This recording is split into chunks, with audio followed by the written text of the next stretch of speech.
Good evening everyone. मैं हूं भौमिक और आप देख रहे हो मेरी चैनल एमईपी साइट टेक। आज का जो टॉपिक है वो पीएचई और वाटर सप्लाई का स्कीमेटिक के बारे में आज हम लोग डिस्कस करेंगे। जैसे कि स्क्रीन पे आप जो एसएलटी देख रहे हो वो एक पम्प रूम का स्कीमेटिक डायग्राम है पीएचई पम्प रूम का, जिसमें पहले तो कौन सा मेन में आइटम रहता है पीएचई पम्प रूम के अंदर और उसका वर्किंग क्या है, उसका कंट्रोल फिलोसफी क्या है, वो हम लोग जानेंगे। तो चलिए शुरू करते हैं।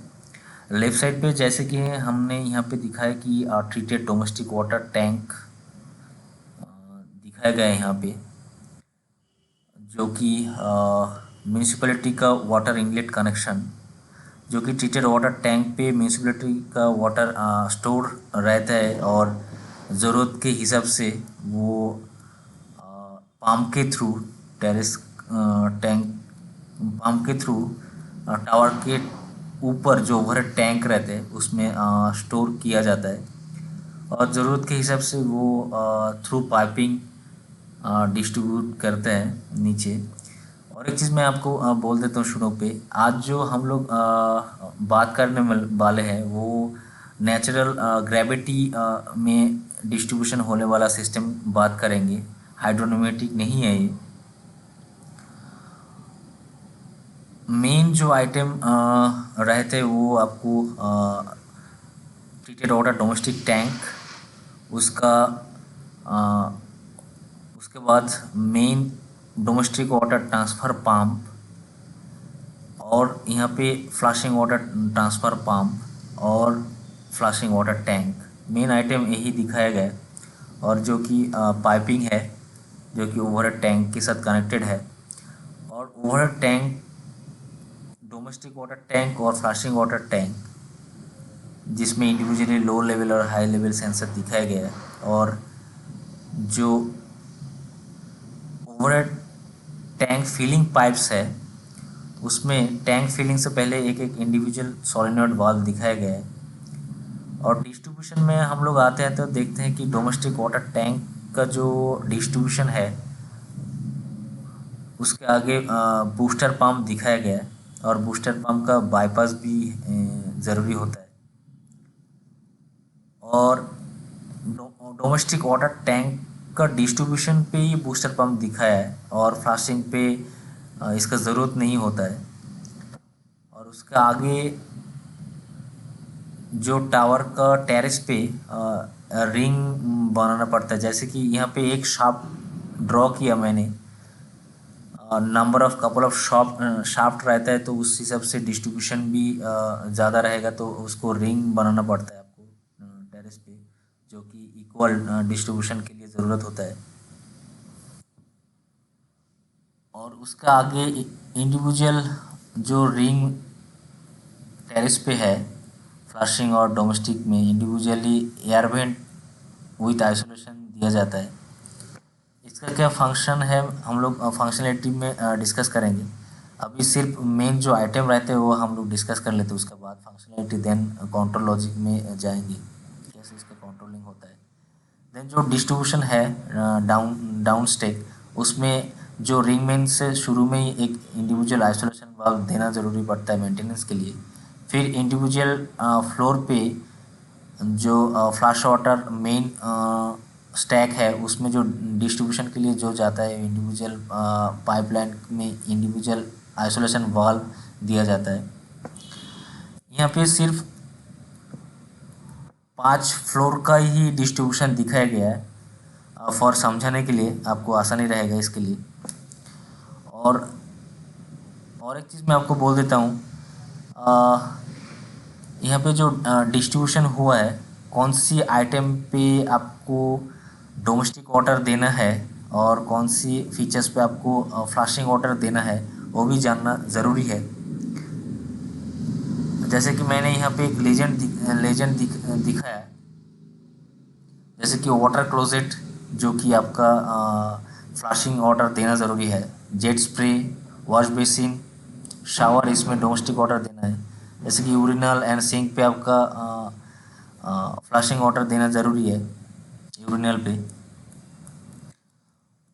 तो उस हिसाब से यहाँ पे उसका लेजेंड के हिसाब से, जैसे कि यहाँ पे वाटर क्लोजेट, जैसे कि फ्लशिंग वाटर देना है, jet spray domestic water, then wash basin, then sink, इस तीनों पे आपको डोमेस्टिक वाटर देना है।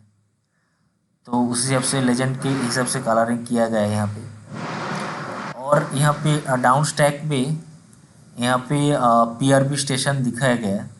पीआरबी स्टेशन क्या है, प्रेशर रिड्यूसिंग वाल्व, जो कि प्रेशर रिड्यूसिंग वाल्व क्यों ज़रूरत होता है वो हम लोग अब अभी बोल देते हैं। क्योंकि अम, आप ज़्यादातर देखेंगे कि मल्टी स्टोरेज बिल्डिंग पे, जो कि जैसे कि मैं अगर पकड़ता हूँ 30 स्टोरी बिल्डिंग है, उसका ऊपर 25 से 26, 7, 28, 29, 30, ये 5 फ्लोर का जो प्रेशर है वो बहुत ही कम रहता है। जैसे कि आपको यहाँ पे मैं आपको बोलता हूँ कि जेट स्प्रे का जो फीचर्स है, उसका प्रेशर 1.5 kg होना ज़रूरी है, नहीं तो उसका जेट बराबर नहीं आएगा।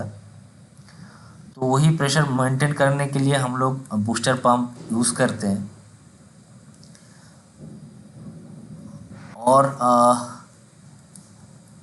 अभी पीआरबी स्टेशन का एक डिटेलिंग हम लोग यहाँ पे दिखाया गया है, पीआरबी स्टेशन कैसा होना चाहिए। जैसे कि भाटिका स्टैक आ रहा है, ये डोमेस्टिक या फ्लशिंग बोथ स्टैक के लिए ही चाहिए। तो मैं डोमेस्टिक का ही बात करता हूँ। डोमेस्टिक लाइन जो ऊपर से नीचे आ रहा है, उसका एक बाईपास इंस्टॉलेशन किया है, bypass line across the bypass line. शुरू में एक आइसोलेशन वाल्व, और जो स्टैक भाटिका स्टैक है उसका मिडिल पे एक आइसोलेशन वाल्व दिखा है। और एक स्टार्टिंग पे एक प्रेशर गेज, देन एक union, then pressure reducing valve, then एक यूनियन, देन और एक प्रेशर गेज। इसका काम कैसे करता है मैं आपको समझा देता हूँ। जैसे कि ऊपर से नीचे की तरफ फ्लो दिखा है यहाँ पे, दैट मीन्स आप ऊपर से जितना नीचे तक जाएंगे, ग्रेविटी प्रेशर के लिए उसका प्रेशर बढ़ता जाएगा। तो जैसे कि मैंने आपको यहाँ पे दिखाया कि कुछ फ्लोर के बाद ये पीआरपी स्टेशन देना ज़रूरी है। कौन कितना फ्लोर के बाद देना ज़रूरी है, वो कैलकुलेशन का पार्ट है, उसमें अभी नहीं जा रहा हूँ। सिर्फ वर्किंग क्या है उसके लिए आज डिस्कस कर रहा हूँ।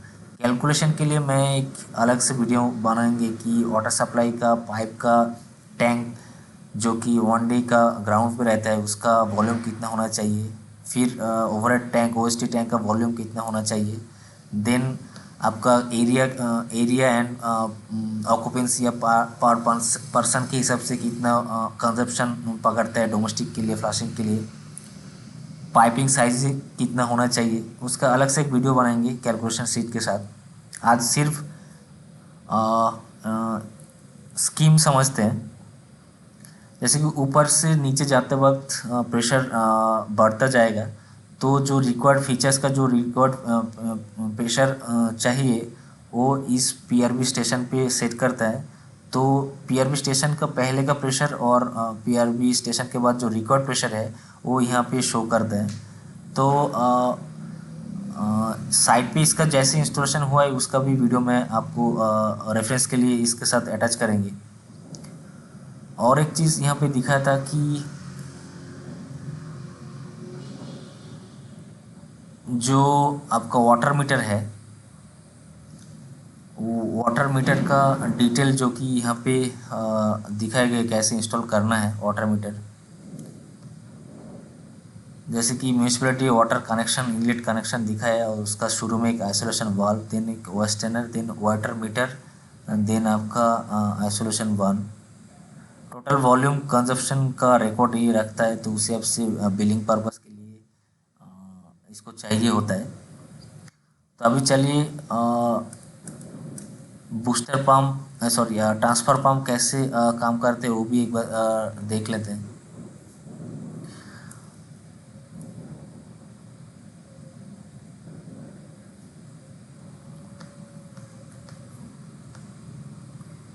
सक्शन जो हेडर है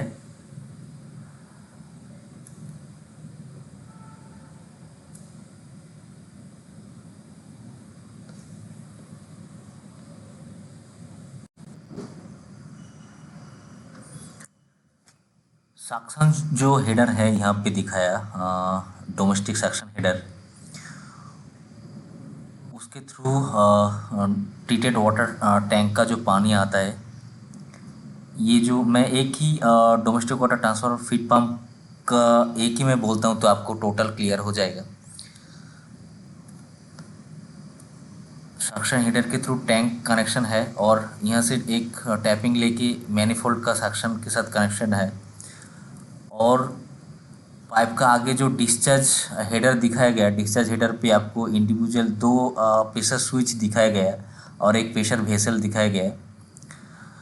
और ऊपर जो ओवरहेड टैंक है, ओवरहेड टैंक पे आप देखेंगे तो डोमेस्टिक वाटर टैंक का ही मैं बोलता हूँ, सिमिलरली फ्लशिंग का भी काम करते हैं।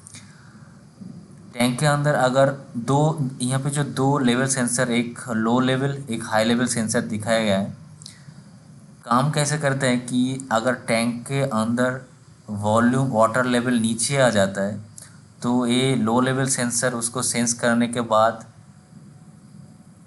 कंट्रोल पैनल के थ्रू यहाँ पे जो सोलेनोइड वाल्व है उसको एक्चुएट कराता है, तो वो ओपन हो जाता है। तो क्या होता है, जो लाइन के अंदर ये जो ओवरहेड टैंक पाइपिंग लाइन है, पाइप लाइन के अंदर जो नीचे जो प्रेशर स्विच लगाया है वो प्रीसेट प्रेशर से नीचे फॉल हो जाता है वो सिस्टम प्रेशर। तो पंप का जो कार्टिन प्रेशर है, सॉरी कार्टिन प्रेशर है, उससे नीचे अगर आ जाता है वो प्रेशर, सिस्टम प्रेशर, तो पंप ऑटो रन हो जाता है।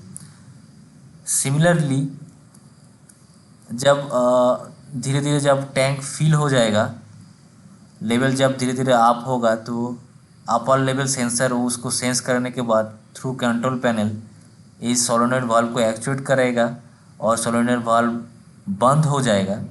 बंद होने पे क्या होता है, सिस्टम के अंदर जो प्रेशर कंटिन्यू है वो धीरे धीरे इंक्रीज होता रहेगा।